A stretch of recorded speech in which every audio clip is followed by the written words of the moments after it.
প্রথমে পাগড়ি গ্রহণ করবে হাফেজ মোহাম্মদ আমির হামজা, পিতা মৃত হারুনুর রশিদ, গ্রাম আলিপুর, থানা রামগঞ্জ, জেলা লক্ষ্মীপুর। আমি সকলের নাম ক্রমান্বয়ে ঘোষণা করতেছি, তোমরা সকলে একসাথে চলে আসো।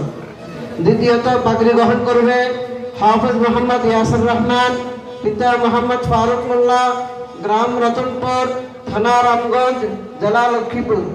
তৃতীয়ত পাগড়ি গ্রহণ করবে হাফেজ মোহাম্মদ নাহিদুল ইসলাম, পিতা মোহাম্মদ মতিউর রহমান, গ্রাম চণ্ডীপুর, থানা রামগঞ্জ, জেলা লক্ষ্মীপুর। চতুর্থ হাফেজ মোহাম্মদ আমির হামজা, পিতা মোহাম্মদ দেলোয়ার হোসেন, গ্রাম নাসিমপুর, থানা রামগঞ্জ, জেলা লক্ষ্মীপুর।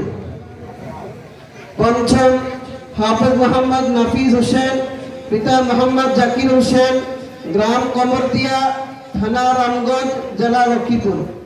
ষষ্ঠ হাফেজ মোহাম্মদ রাইয়ান মোল্লা, পিতা মামুন মোল্লা, গ্রাম রতনপুর, থানা রামগঞ্জ, জেলা লক্ষ্মীপুর। সপ্তম হাফেজ মোহাম্মদ আইমান হোসেন, পিতা মাওলানা আমিন হুসাইন, গ্রাম এখলাসপুর, থানা বেগমগঞ্জ, জেলা লক্ষ্মীপুর, জেলা নোয়াখালী। অষ্টম হাফেজ মোহাম্মদ মুনাজুল্লাহ, পিতা মোহাম্মদ আমির হুসাইন, গ্রাম রতনপুর, থানা রামগঞ্জ, জেলা লক্ষ্মীপুর। নবম হাফেজ মোহাম্মদ নাইম হোসেন, পিতা মোহাম্মদ কামরুল ইসলাম ফারুক, গ্রাম বাঠিরগাঁও, থানা ফরিদগঞ্জ, জেলা চাঁদপুর। দশম হাফেজ মোহাম্মদ শাহাদাত হুসাইন, পিতা মোহাম্মদ জসিম উদ্দিন, গ্রাম বোটাল, থানা ফরিদগঞ্জ, জেলা চাঁদপুর।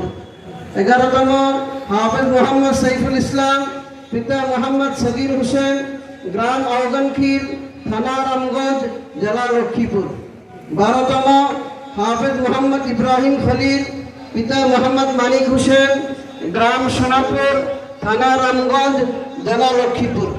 13তম পাগড়ি গ্রহণ করবে হাফেজ মোহাম্মদ আহরার বিন ইমরান, পিতা মৌলানা ইমরান হুসাইন, গ্রাম সুজাতপুর, থানা চট্টগ্রাম, জেলা কুমিল্লা। 14তম পাগড়ি গ্রহণ করবে হাফেজ মোহাম্মদ নাইম হোসেন, পিতা মোহাম্মদ হাসান, গ্রাম আওগানখিল, থানা রামগঞ্জ, জেলা লক্ষ্মীপুর। আমরা যারা